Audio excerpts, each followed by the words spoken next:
Pertandingan panas antara Arema versus Persebaya di pekan ke-11 Liga 1 2022 yang berakhir dengan skor 2-3 untuk kemenangan Persebaya di Stadion Kanjuruhan, Malang, Jawa Timur 1 Oktober 2022 menyisakan kisah yang amat pilu. Sebab 127 orang lebih meninggal dan menjadi korban setelah pertandingan. Dua kelompok supporter Aremania dan bonek bentrok setelah pertandingan berakhir. Euforia bonek berakhir dengan duka. Diduga Aremania yang tidak terima akan kekalahan tim kesayangannya mereka, Arema, di kandang sendiri menjadi pemicu. Total ada 127 orang lebih meninggal, diantaranya ada 2 orang polisi yang juga ikut meninggal karena mengamankan kerusuhan. Stadion Kanjuruhan Malang merupakan markas Arema itu mencekam, hampir semua fasilitas stadion rusak parah. Ribuan korban mengalami luka dalam bentrok dan tawuran antar supporter itu.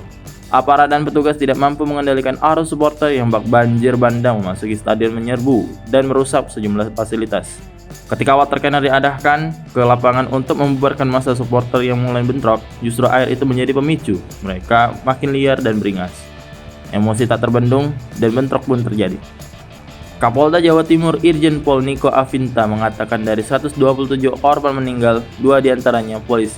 Imbas kerusuhan yang terjadi di laga Arema versus Persebaya, total 127 orang meninggal dunia. 2 diantaranya petugas polisi, 34 orang meninggal di stadion, sisanya meninggal di rumah sakit, kata Niko Afinta dikutip dari El Sinta.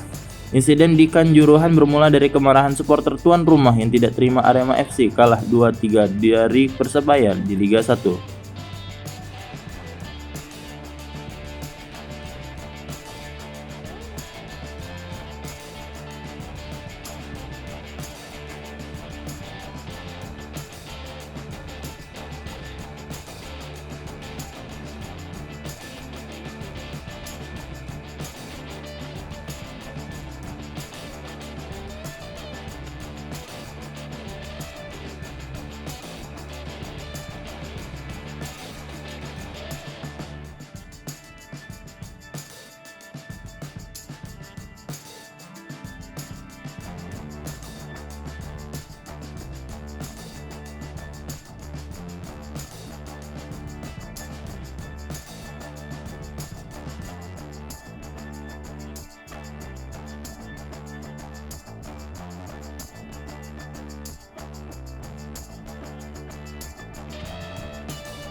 Hai pemirsa Sri Popo TV, jangan lupa komen, like, dan subscribe, serta tonton terus berita-berita terupdate lainnya ya.